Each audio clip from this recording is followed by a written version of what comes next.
এই ঈদে এভাবে চিকেন রোস্ট বানালে অতিথিরা আপনার প্রশংসায় পঞ্চমুখ হবে। তো চলুন দেরি না করে রেসিপিটি শুরু করা যাক। তো এখানে আমি কিছুটা চিকেন নিয়েছি, এটা আগে থেকেই কেটে পরিষ্কার করে এখানে টক দই আর লবণ দিয়ে আধা ঘন্টার জন্য মেখে রেস্টে রেখেছিলাম।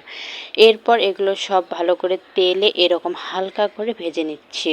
মনে রাখবে টক দই দেওয়ার পর কিন্তু তেলটা একটু ছিটকবে, তাই খুব সাবধানেই মুরগিগুলো ভাজতে হবে। এরপর সব একে একে এভাবে ভেজে নিচ্ছি।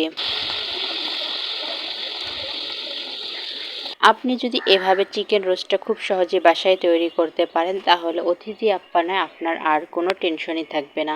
এত সহজেই যে চিকেন রোস্ট বাসায় তৈরি করা যায় আর এত স্বাদের হয়, তা এই রেসিপি না দেখলে বুঝতে পারবেন না। তো আমার এভাবে এক এক করে সবগুলো চিকেন ভেজে নেওয়া শেষ।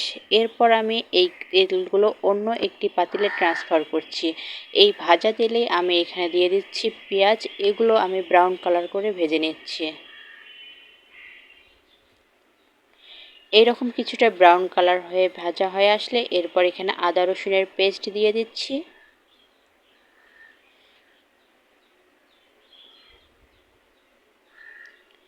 এরপর জিরা বাটা, গরম মশলা বাটা, সব রকমের বাটা মশলা এখানে সুন্দর করে কষায় নিতে হবে। এরপর এখানে দিয়ে দিচ্ছি, এটা কিন্তু মাস্ট দিতে হবে, সেটা হচ্ছে পোস্তদানা বাটা।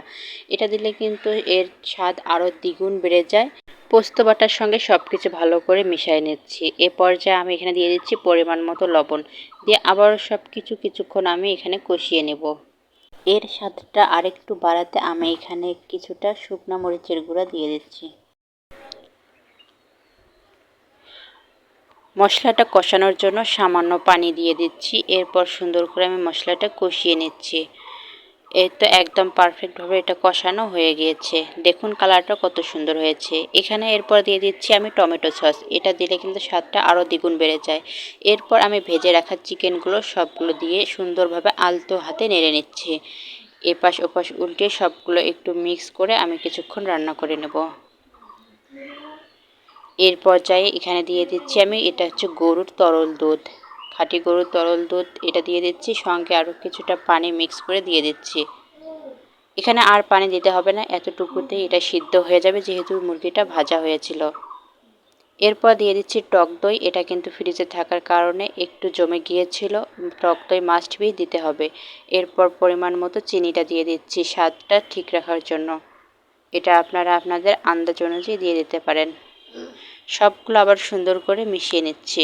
এরপর দিয়ে দিচ্ছি কিছুটা কাঁচামরিচ আর পেঁয়াজ বেরেস্তা। পেঁয়াজ বেরেস্তাটা আমি আগে থেকেই করে রেখেছিলাম। এরপর ঢেকে 5 মিনিট রান্না করে নিচ্ছি। এই তো হয়ে এসেছে। এরকম মাখা মাখা হয়ে আসলে আমি এগুলো নামিয়ে নিচ্ছি। দেখেই মনে হচ্ছে কতটা লোভনীয় হয়েছে। আসলে এত সহজেই বাসায় চিকেন রোস্ট বানানো যায়, সেটা আপনি না দেখলে বুঝতেই পারবেন না। তো আজকে এ পর্যন্ত। আল্লাহ হাফেজ, ভালো থাকবেন সবাই।